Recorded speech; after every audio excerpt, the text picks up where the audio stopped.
All are doing well and study very very hard. जैसे कि हम लोग लास्ट क्लास में मैंने आपको बताया था कि हम लोग ऑर्गेनोमेटालिक क्लासेस कर रहे हैं, ठीक है, जिसमें से हमने 2 मेन क्लासेस करी, मेटल कार्बोनिलेट्स और ट्रांजिशन मेटल हाइड्राइड्स। देखो ये क्या होता है, रिएक्शन के बीच में कभी भी पूछ सकता है, ठीक है। मेन जो रिएक्शन मैकेनिज्म है ऑर्गेनोमेटालिक केमिस्ट्री का, वो मेनली 5 पार्ट्स में डिवाइडेड है। कौन कौन से? Oxidative addition, reductive elimination, beta elimination और माइग्रेटरी इंसर्शन और last but not the least transmetalation. ये बहुत ज़्यादा इंपॉर्टेंट रोल प्ले करते हैं in the mechanism of organometallic chemistry. तो हम एक एक करके चलेंगे, जिसमें से सबसे ज़्यादा इंपॉर्टेंट है ऑक्सीडेटिव एडिशन और बीटा एलिमिनेशन एंड इवन ट्रांसमेटलेशन। बहुत ही छोटा सा है बट गेट का तो ये फेवरेट टॉपिक है, तो पूछते ही जाते हैं इसमें से, ठीक है। तो ऑक्सीडेटिव एडिशन भी बहुत ज़्यादा पूछा जाता है, बट किस फॉर्म में पूछा जाता है, ऐसे ग्रेट क्वेश्चन तो कभी भी नहीं आएगा, उसको मैनिपुलेट किया जाएगा। तो हम कुछ प्रीवियस ईयर क्वेश्चंस भी करेंगे एंड ऑफ द क्लास पे। पहले एक स्टार्टिंग करता है। ये लिखने का मेरा ये मोटो इसीलिए है कि आप लोगों के अच्छे से नोट्स बन जाए। They are the very very short form में पॉइंट्स लिखे हैं, ये पॉइंट्स लिखने जरूरी है, इसी से हम आगे प्रोसीड करेंगे, ठीक है। बाद में तो सिर्फ हमें 3 बातें याद करनी है जो मैं कंक्लूड करूंगी, और उसके बाद क्वेश्चंस को मेन है क्वेश्चंस अप्रोच करने आना चाहिए, क्वेश्चन करना आना चाहिए, ठीक है। तो सबसे पहले स्टार्ट करते हैं ऑक्सीडेटिव एडिशन, ठीक है, रिडक्टिव एलिमिनेशन, इसी तरीके से बीटा एलिमिनेशन, ऐसे करते करते हम सारे 5 क्लासेस में इसको खत्म कर लेंगे।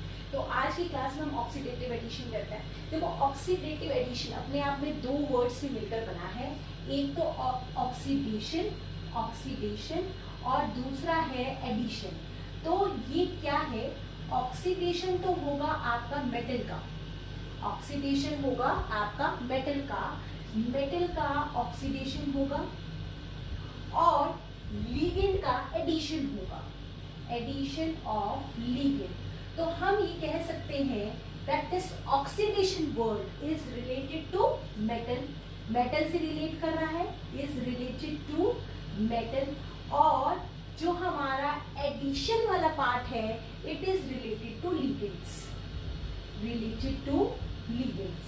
तो ये दोनों चीजें माइंडेड, इस चीज को बड़ा बड़ा लिखेंगे, जिस भी रिएक्शन में ये दोनों चीजें साथ में होगी उसी रिएक्शन को हम कह देंगे ऑक्सीडेटिव एडिशन रिएक्शन। मतलब ये दोनों प्रोसेस होनी चाहिए, means change in oxidation state भी होना चाहिए, और चेंज में भी क्या होना चाहिए, इंक्रीज इन ऑक्सीडेशन स्टेट होना चाहिए। हमें पता है, हम अपनी जूनियर क्लासेस में करते हैं, ऑक्सीडेशन का क्या मतलब करते थे। ऑक्सीडेशन का मतलब होता है 2, लॉस ऑफ इलेक्ट्रॉन्स और increase in oxidation state, increase in oxidation state of that particular metal। तो जहां पे भी हमारा जहां पर भी इंक्रीज इन ऑक्सीडेशन स्टेट हो रहा होगा और कोऑर्डिनेशन नंबर एडिशन करना है, मींस कोऑर्डिनेशन नंबर इंक्रीज हो रहा होगा, ये 2 वर्ड्स जहां पे भी हो रहे होंगे हम उसको कह देंगे it is a oxidative addition reaction. क्योंकि ऐसे क्वेश्चंस बहुत ज्यादा पॉपुलर है इन सीएसआई नेट और गेट आईआईटी जैम में, बहुत ज्यादा पॉपुलर है। कौन से टाइप के क्वेश्चंस कि आपको ये देख के बताना होता है कि इनमें से मतलब ये जो आपको रिएक्शन दे रखी है वो कौन से मैकेनिज्म से होके गई है, oxidative addition, reductive elimination, beta elimination, migratory insertion. तो आपको इसमें ये देखना है इंक्रीज इन ऑक्सीडेशन स्टेट होनी चाहिए और कोऑर्डिनेशन नंबर इंक्रीज करना चाहिए। अब इसके ना ये 3 मेन मैकेनिज्म है, ठीक है। अब ये यहाँ पे हो गया, दिस इज द, और main the definition is there. Definition क्या है, a reaction in which there is a addition of a ligand और metal followed by increase in oxidation state. Metal का ऑक्सीडेशन स्टेट इंक्रीज हो रहा हो, उस reaction को हम बोल देंगे ऑक्सीडेटिव एडिशन। बहुत ही सिंपल तरीके से मैंने आपको समझाया। अब आते हैं इनका मैकेनिज्म। देखो हो क्या रहा है, मेटल का ऑक्सीडेशन हो रहा है। मेटल का ऑक्सीडेशन का मतलब है मेटल इलेक्ट्रॉन को लूज कर रही है, तो मैकेनिज्म में भी हम यही शो करेंगे। ये मेरा लिगेंड है, मान लो ये मेरा कोई भी कॉम्प्लेक्स है, उसमें हम ये स्पीशीज ऐड कर रहे हैं, ठीक है। कोई भी ये स्पीशीज है, ए बी स्पीशीज है, जिसको मैं ऐड कर रहा हूँ। तो loss of electron by the metal, मतलब मेटल ये इलेक्ट्रॉन इसको देगा, अगर ये इसको देगा तो बॉन्ड कैसे टूटा होगा, ये डेल्टा पॉजिटिव आया होगा और ये डेल्टा नेगेटिव आया होगा, ठीक है ना। तो होगा क्या, इसके बाद ये होगा कि ये इसको इलेक्ट्रॉन दे देगा, तो होगा क्या, Ln m के ऊपर तो आ जाएगा पॉजिटिव चार्ज, ये A के साथ बॉन्ड बना लेगा और यहाँ पे B पे अभी भी बचा हुआ है नेगेटिव चार्ज। पॉजिटिव चार्ज तो इसने दे के न्यूट्रलाइज कर लिया और इसके ऊपर पॉजिटिव चार्ज आ गया। अब क्या होगा, अब ये जो B है, ठीक है, अब ये B यहाँ से टूटेगा और ये इसके साथ बॉन्ड बना लेगा, ठीक है, क्योंकि अब ये यहाँ पे ये डेल्टा आया है तो मतलब ये बॉन्ड टूटा है ना, ये बॉन्ड ऐसे टूटा है तभी तो क्या कहते हैं ये यहाँ पे जाएगा, तो इसका प्रोडक्ट बनेगा Ln m, यहाँ पे A लग गया और यहाँ पे हमारा B लग गया, ठीक है। ये सिंगल बॉन्ड था, ये ऐसे ब्रेक किया होगा तभी तो इसने इलेक्ट्रॉन दिए होंगे। इसका क्या हुआ, लॉस ऑफ इलेक्ट्रॉन, मेटल ने लॉस कर दिया इलेक्ट्रॉन को, इसको दिया, ठीक है, ये अपना न्यूट्रलाइज हो गया, ठीक है, बी पे नेगेटिव चार्ज आया, इस नेगेटिव ने इस पॉजिटिव को न्यूट्रल कर दिया। तो इस तरीके की एडिशन होती है हमारी ऑक्सीडेटिव एडिशन। मान लो कि हमारा अब डबल बॉन्ड है, तो क्या होगा, एक ही बॉन्ड ब्रेक करेगा, एक बॉन्ड ब्रेक करेगा, इस पे पॉजिटिव और इसके ऊपर नेगेटिव। अब यहाँ पे लोन पेयर ऑफ इलेक्ट्रॉन्स है, ये इसके साथ बॉन्ड बनाएगा, तो जब बॉन्ड बना लेगा तो इसके ऊपर पॉजिटिव चार्ज आ जाएगा। बट ये दोनों अभी भी एक दूसरे के साथ अटैच है क्योंकि एक ही बॉन्ड अभी ब्रेक हुआ है, अभी एक ही बॉन्ड ब्रेक हुआ है। नेक्स्ट स्टेप में क्या होगा, ये आपस में बॉन्ड बना लेंगे, तो इसका जो प्रोडक्ट होगा वो होगा Ln m, यहाँ पे इसने A के साथ बॉन्ड बनाया, B, एक 3 मेंबर रिंग बन जाएगा। सेम है, यहाँ पर भी एक ही बॉन्ड टूटेगा, एक बॉन्ड टूटेगा, इसमें पॉजिटिव इस पे नेगेटिव, मेटल अपने इलेक्ट्रॉन इसको दे देगा, ठीक है, बाद में इस पे पॉजिटिव आएगा तो ये इसके साथ बॉन्ड बना लेगा, तो इसका प्रोडक्ट होगा Ln m, A के साथ बॉन्ड बनाया, B के साथ डबल बॉन्ड अभी भी है और ये इस तरीके का प्रोडक्ट है। मैंने क्यों ये कराया है, क्योंकि जब आप आगे बढ़ेंगे अभी हम, तो ऑक्सीजन की एडिशन होती है, ओजोन की एडिशन होती है, तो होगा क्या, 3 मेंबर्ड रिंग्स ही बनेगी। क्या बनेगी, अगर भाई डबल बॉन्ड है तो 3 मेंबर्ड रिंग बन गई, अगर ट्रिपल बॉन्ड है तो डबल बॉन्ड के साथ 3 मेंबर्ड रिंग बन गई। तो ये mechanism is very very important, mind, ठीक है। चल, इसके बाद जो सबसे इंपॉर्टेंट पार्ट आता है polar and non polar species, मतलब इतना सा समझेंगे। इसके बाद सिर्फ दो चीजें हैं जिसके ऊपर हमारे को क्वेश्चन करना है। तो जैसे मैंने ये जो स्पीशीज देखी, ये जो मैंने रिएजेंट लिखा, ये 2 टाइप का हो सकता है, ये AA टाइप का भी हो सकता है और AB टाइप का भी हो सकता है। तो आप लिखेंगे the reagents can be of 2 type, AA type and AB type. AA का मतलब क्या है, सेम टाइप का है, जैसे हाइड्रोजन हो गया, CH3CH3 हो गया, ठीक है, बिल्कुल एक जैसे हैं, means they are non polar. Non polar का मतलब क्या होता है, जिनमें जो इलेक्ट्रॉन नेगेटिविटी का जो डिफरेंस होता है वो बिल्कुल भी नहीं होता, निल होता है। No electronegativity difference, no electronegativity difference, कोई भी इलेक्ट्रोनेगेटिविटी का डिफरेंस नहीं होता है। पोलर है, देखो HH है भाई, इसकी इलेक्ट्रोनेगेटिविटी है 2.1, इसकी भी 2.1, इसकी 2.5, इसकी भी 2.5, तो पोलैरिटी डिफरेंस नहीं है तो वो नॉन पोलर हो गए। यहाँ पे these are the polar molecule, मतलब इनके जो बीच में इलेक्ट्रोनेगेटिविटी, पोलर मॉलिक्यूल, इनके बीच में इलेक्ट्रोनेगेटिविटी डिफरेंस काफी हद तक है। जैसे CH3I जो आपको बहुत ही पॉपुलरली देखने को मिलेगा, CH3I, they have a difference, तो इनको बोलेंगे पोलर मॉलिक्यूल। इलेक्ट्रोनेगेटिविटी डिफरेंस है इनके बीच में, ये ज्यादा इलेक्ट्रोनेगेटिव है, iodine is more electronegative than carbon, ठीक है। तो अब क्या चक्कर है, अभी मैंने सिंपल ये किया, मैकेनिज्म किया कि ये होगा ऐसे, बट ये एडिशन कैसा होगा, क्या दोनों सिस की तरह ज्वाइन करेंगे, क्या ये ट्रांस की तरह ज्वाइन करेंगे, ये डिपेंड करता है दीज रिएजेंट्स के ऊपर। अगर तो ये नॉन पोलर मॉलिक्यूल है, अगर ये नॉन पोलर है, हाइड्रोजन है ये, तो सिस एडिशन होगा, cis addition will be there. ये बहुत इंपॉर्टेंट है हमारा ऑक्सीडेटिव एडिशन का। और अगर these are the polar molecule तो इनका जो एडिशन है वो ट्रांस होगा। बस इतनी सी अगर आपको कहानी पता है तो आधा मैकेनिज्म तो आपने ये सोचो, एक दो क्वेश्चंस तो आपने यूं ही कर दिए ऑक्सीडेटिव एडिशन के। This is the very main important part of oxidative addition part. अब हम ना इनकी कंडीशंस करेंगे कि मतलब जैसे एक और क्वेश्चन कैसे आता है कि आपको 4 रिएक्शंस, आपको 4 कॉम्प्लेक्सेस दे रखे होंगे, आपसे ये पूछेंगे ये बता दो कौन ऑक्सीडेटिव एडिशन देगा या होगा, कौन ऑक्सीडेटिव एडिशन नहीं देगा। ये प्रीवियस ईयर क्वेश्चन आया हुआ है 2012 में, ठीक है। इस तरह के क्वेश्चंस भी आते रहते। तो हम क्या चीजें चेक करने वाले हैं हमारे उस पर्टिकुलर कॉम्प्लेक्स में कि that this particular complex is going to do या going to give oxidative addition and this particular substrate is not going to.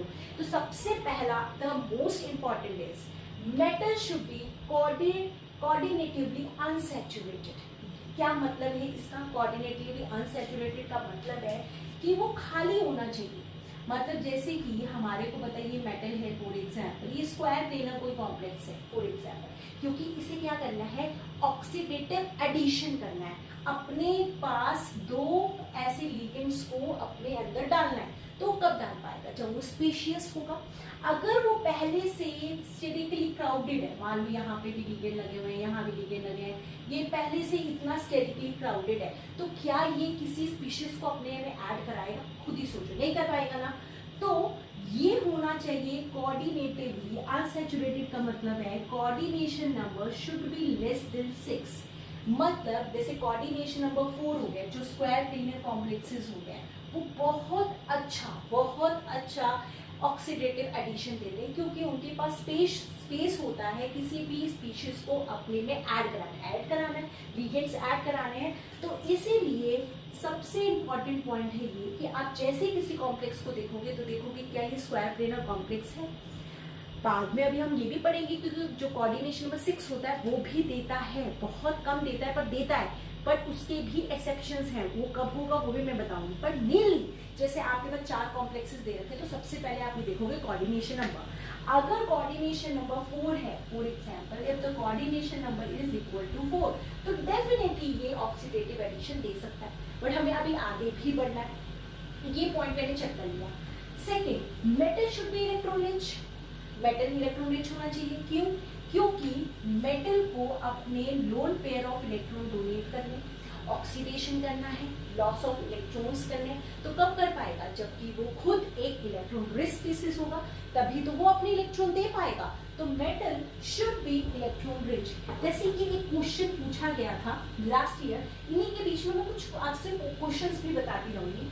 उसमें बोला कि ये PR3 क्या होगा जो रेट सबसे ज्यादा हाईएस्ट होगा। आपको PR3 दे रखे थे, जैसे कि मतलब ये R ग्रुप क्या होना चाहिए। एक में दे रखा था Me, एक में दे रखा था OMe, एक में दे रखा था फिनाइल, मतलब ये A ऑप्शन, ये B, ये C, और एक में दे रखा था फ्लोरीन। मैंने फॉस्फीन बहुत अच्छे से करवाया आप लोगों को, उसमें डोनर एबिलिटी ऑफ फॉस्फीन कराया था। ये फॉस्फीन है। अगर इसके साथ क्या करवाया था मैंने कि अल्काइल की सबसे ज्यादा डोनर एबिलिटी होती है, डोनर एबिलिटी, ठीक है, सबसे ज्यादा अच्छी डोनर एबिलिटी अल्काइल की होती है, फिर अराइल की होती है, और उसके बाद हमारी होती है फिर अराइल होगी, फिर अल्कोक्साइड, दैट इज अल्कोक्साइड, और उसके बाद होती है अल्कोक्साइड, उसके बाद होती है हैलोजन्स की। मतलब सबसे ज्यादा अल्काइल ग्रुप की डोनर एबिलिटी होती है। जितनी अच्छी डोनर एबिलिटी होगी उतना ये मेटल को डोनेट करेगा, और जितना ज्यादा मेटल इलेक्ट्रॉन रिच होगा उतना ज्यादा वो अच्छा ऑक्सीडेटिव एडिशन करेगा। तो इसका आंसर हो जाना था Me, कि Me अगर यहाँ लगा होगा तो ऑक्सीडेटिव एडिशन सबसे ज्यादा फास्ट होने वाली है। नेक्स्ट आते हैं, अब ये बात सिंपल सी बात होगी, pi donor ligands increases the rate of oxidative addition.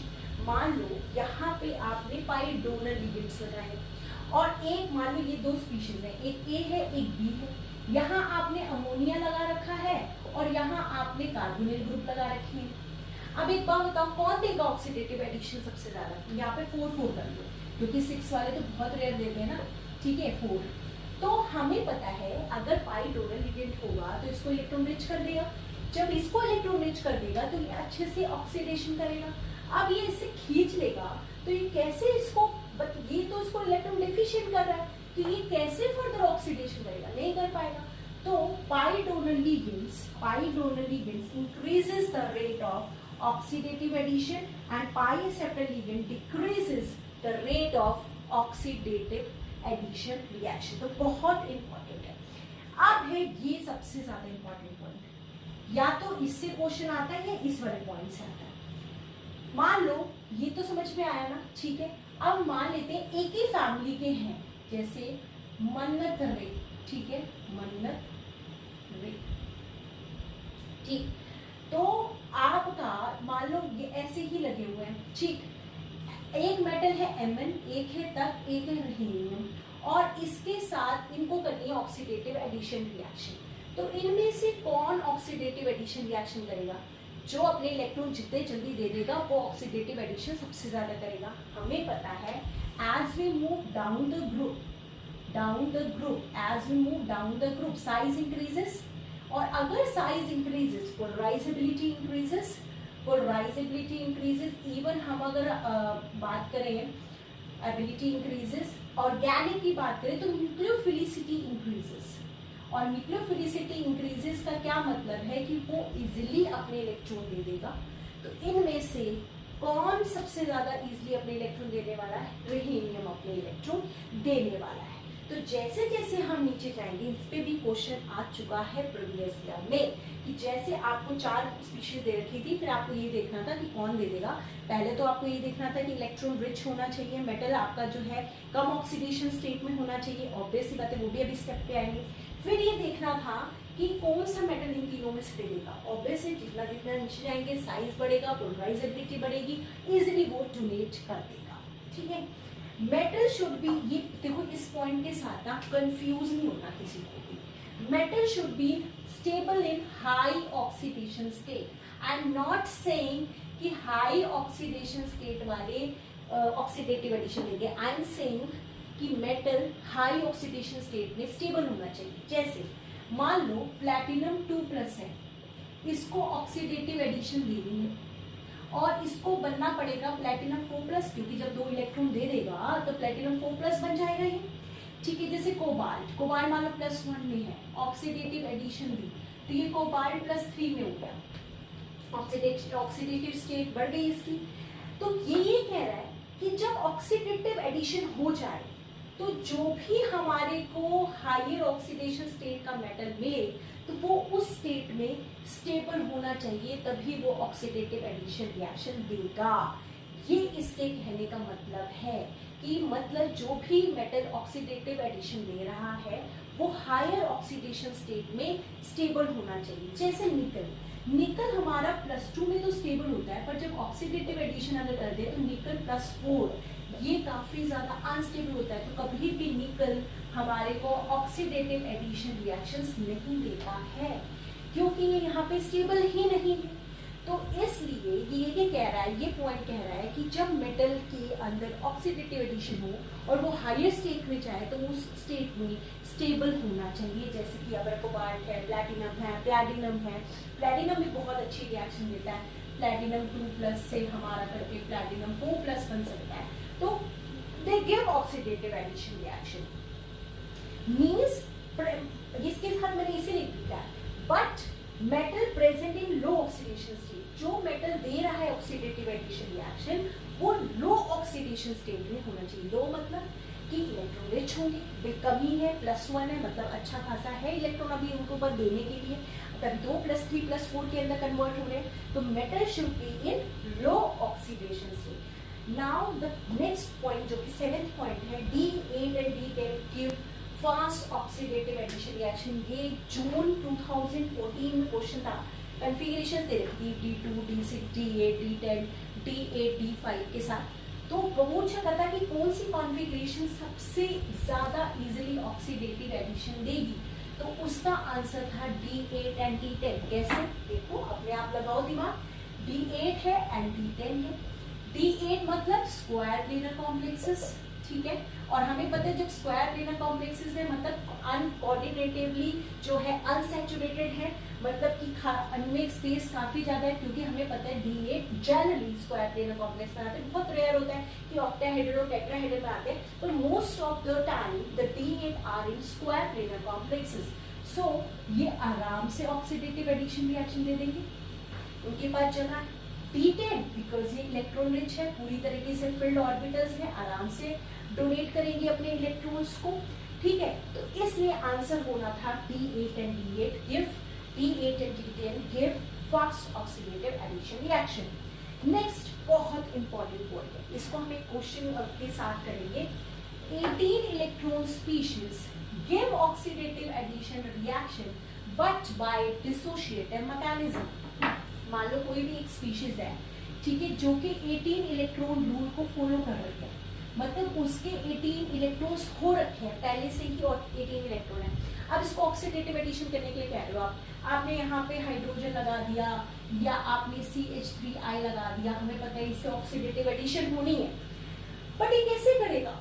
कर ही नहीं सकता है। मान लो यहाँ पे कार्बन लगे हैं, कार्बन लगे हैं, कार्बन लगे हैं, कार्बन है, ये दे ही नहीं सकता। एक तो स्पेस ही नहीं है ऐड कराने के लिए, दूसरा पहले से 18 इलेक्ट्रॉन है, वो पहले ही स्टेबल है, तो क्यों जाना चाहेगा लेस स्टेबल स्टेट में?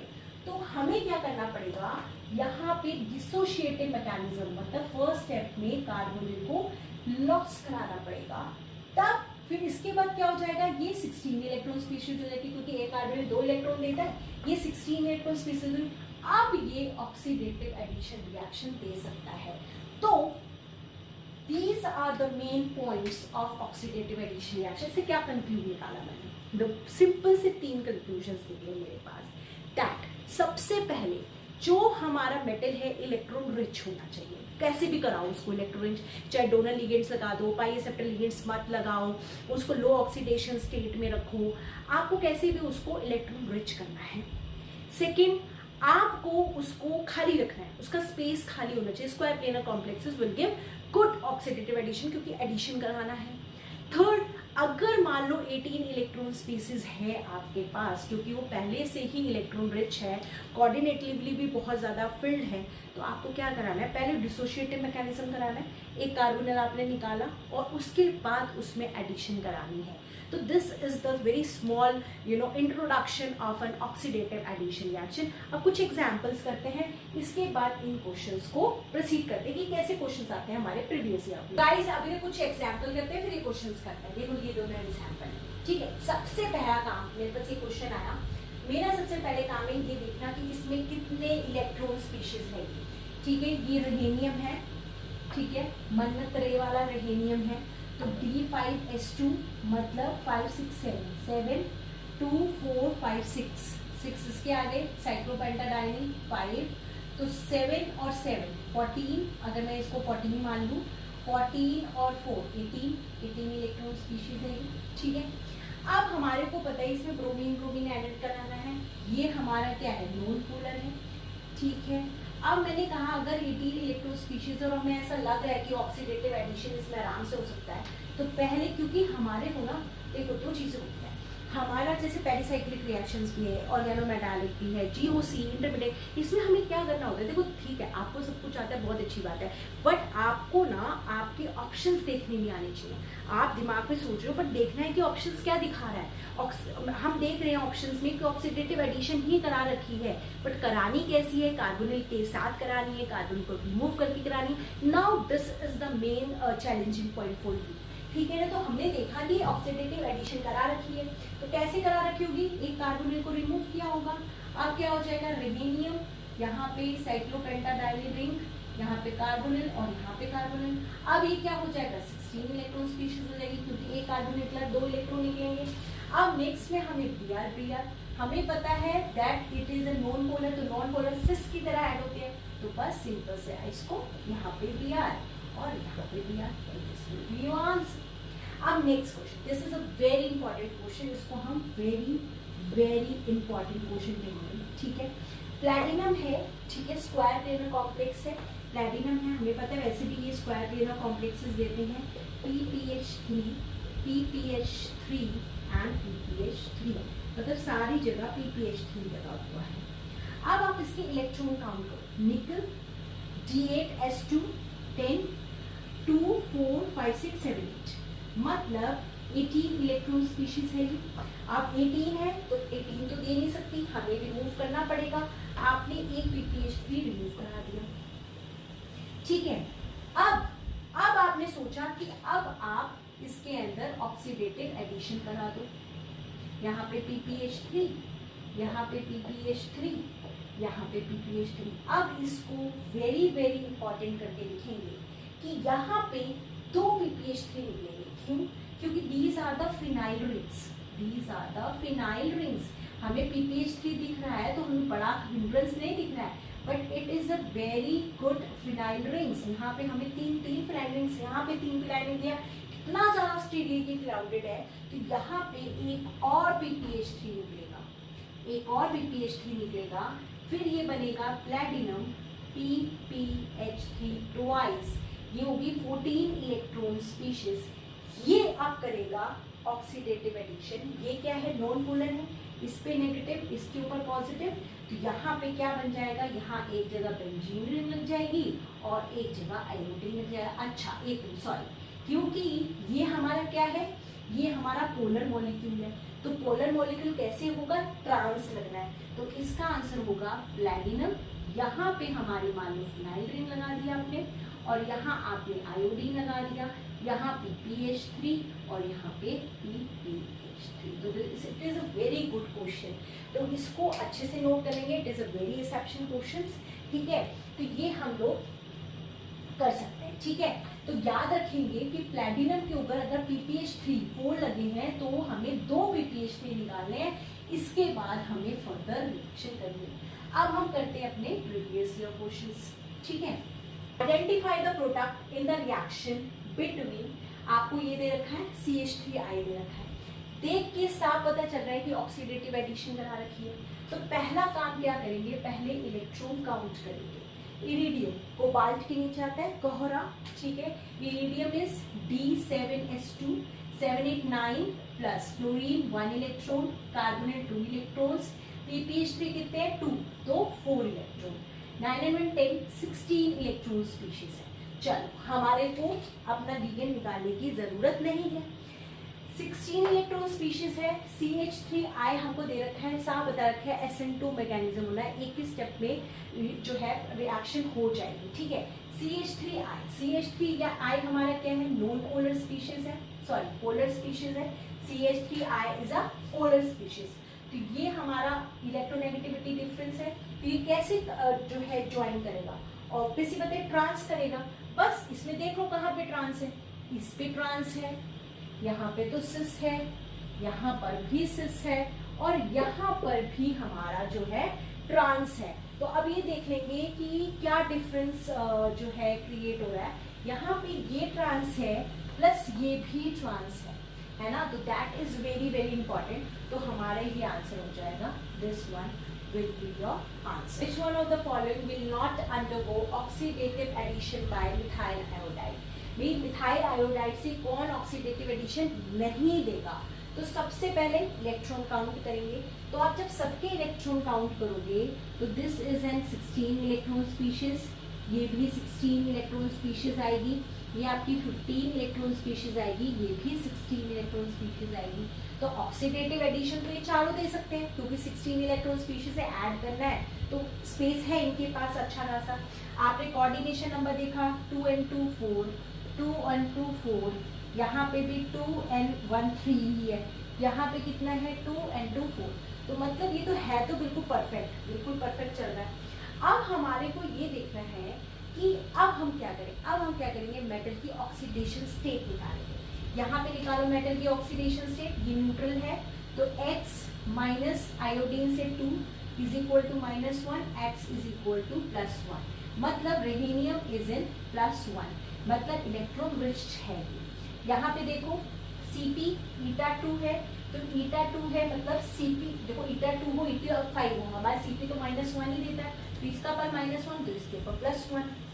यहाँ पे ये न्यूट्रल है, this is -1, this is also neutral, this is also +1, मतलब इरिडियम इज ऑल्सो +1। यहाँ पे आप देखोगे इट इज Cp2 मतलब -2, मिथाइल मेटल के साथ -1, तो टाइटेनियम इज इन +4, टाइटेनियम किसमें, प्लस 4 में, मतलब बहुत ही ज़्यादा इलेक्ट्रॉन डेफिशिएंट स्पीशीज है। तो जब ये इतनी ज़्यादा इलेक्ट्रॉन डेफिशिएंट है तो कैसे इलेक्ट्रॉन काउंट करेगी आप बताओ। टाइटेनियम क्या होता है, शक्ति है ना, शक्ति मतलब D2S2, आपने चारों इलेक्ट्रॉन निकाल दिए, D0 कर दिया। अब इसके पास है ही नहीं इलेक्ट्रॉन डोनेट करने के लिए, जब इसके पास इलेक्ट्रॉन डोनेट करने के लिए नहीं है तो ऑक्सीडेटिव एडिशन कैसे करेगी, तो it will not give oxidative addition reaction. So guys कि आप लोगों को अच्छे से समझ में आया होगा, ठीक है। तो यहाँ पे इतना हम लोग यहाँ पे स्टॉप करते हैं। अब नेक्स्ट में हम लोग मिलेंगे रिडक्टिव एलिमिनेशन के साथ। इसके साथ आप लोग previous year question Ajay Kumar के क्वेश्चंस कर सकते हैं, ठीक है, फॉर द प्रैक्टिस, क्योंकि मैं तो करवाती हूँ अच्छे लेवल के क्वेश्चंस, आप और भी क्वेश्चन प्रैक्टिस कर सकते हैं, ठीक है। अब हम लोग मिलते हैं अपनी नेक्स्ट क्लास में। This is for this video, thank you so much.